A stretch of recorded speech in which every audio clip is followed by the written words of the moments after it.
ಎಲ್ರಿಗೂ ನಮಸ್ಕಾರಗಳು. ಇವತ್ತು ನಾನು ನಮ್ಮ ಒಂದು ಮಹಿಳೆಯರು ಒಂದು ಮೆನೋಪಾಸು ಅಥವಾ ಪ್ರೀ ಮೆನೋಪಾಸ್ ಸ್ಟೇಜಲ್ಲಿದ್ದಾಗ ನಮಗೆ ತುಂಬ ತೊಂದರೆಗಳಿರುತ್ತೆ.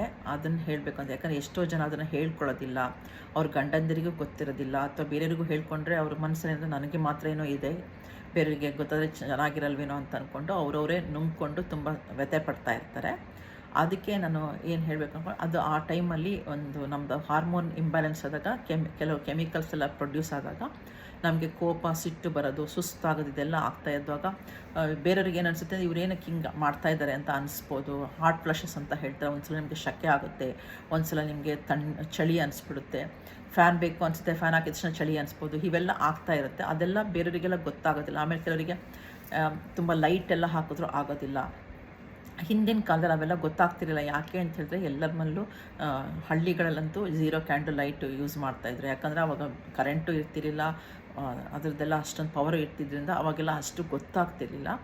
ಆಮೇಲೆ ಈ ಥರ ಗ್ಲೋಬಲ್ ಟೆಂಪ್ರೇಚರ್ ರೈಸ್ ಇಲ್ದಿದ್ದರಿಂದ ಅವೆಲ್ಲ ಅವ್ರಿಗೆ ಗೊತ್ತಾಗ್ತಿರಲಿಲ್ಲ. ಆಮೇಲೆ ಹಿಂದೆ ಎಲ್ಲ ಮಹಿಳೆಯರು ಕೂಡ ಒಂದು ತಿಂಗಳಲ್ಲಿ ಒಂದು 4-5 ದಿವಸ ರಜೆ ತಗೊಳ್ತಾ ಇದ್ರಿಂದ, ಅವರಿಗೆ ರೆಸ್ಟ್ ಕೊಡ್ತಾ ಇದ್ರಿಂದ ಅವರಿಗೆ ಅಷ್ಟೊಂದು ಕಷ್ಟ ಆಗ್ತಿರಲಿಲ್ಲ. ಇವಾಗ ನಾವು ಎಲ್ಲದನ್ನು 30 ದಿವಸ ನಾವು ಎಲ್ಲ ಕೆಲಸನೂ ಮಾಡೋದ್ರಿಂದ ನಮಗೆ ಮತ್ತು ಬೇರೆ ಎಕ್ಸ್ಟ್ರಾ ನಾವೇ ಮಾಡ್ಕೊಂಡು ನಾವೇ ಅದು ಮಾಡಬೇಕು ಇದು ಮಾಡಬೇಕು ಅಂತ ಹೇಳ್ಬಿಟ್ಟು ತುಂಬ ಸುಸ್ತು ಮಾಡಿಕೊಂಡು ಆ ಪ್ರೀ ಮೆನೋಪಾಸ್ ಸ್ಟೇಜ್ ಅಥವಾ ಮೆನೋಪಾಸ್ ಸ್ಟೇಜ್ ತುಂಬ ಕೋಪ, ಸಿಟ್ಟೆಲ್ಲ ಬಂದು ಒಂಥರ ಇದಾಗ್ಬಿಡುತ್ತೆ. ಅದು ಬೇರೆಯವರಿಗೂ ಕಿರಿಕಿರಿ ಆಗ್ಬೋದು. ಸೊ ಅದನ್ನೆಲ್ಲ ತಿಳ್ಕೊಂಡು ಬೇರೆಯವರು ಇವರಿಗೇನೋ ಪ್ರಾಬ್ಲಮ್ ಇರ್ಬೋದು ಅಂತ ತಿಳ್ಕೊಂಡು ಅವ್ರುಗಳು ಅದನ್ನು ಅರ್ಥ ಮಾಡ್ಕೊಬೇಕು ಅಂತ ಹೇಳಬೇಕಂತ ಇದ್ದೀನಿ. ಧನ್ಯವಾದಗಳು.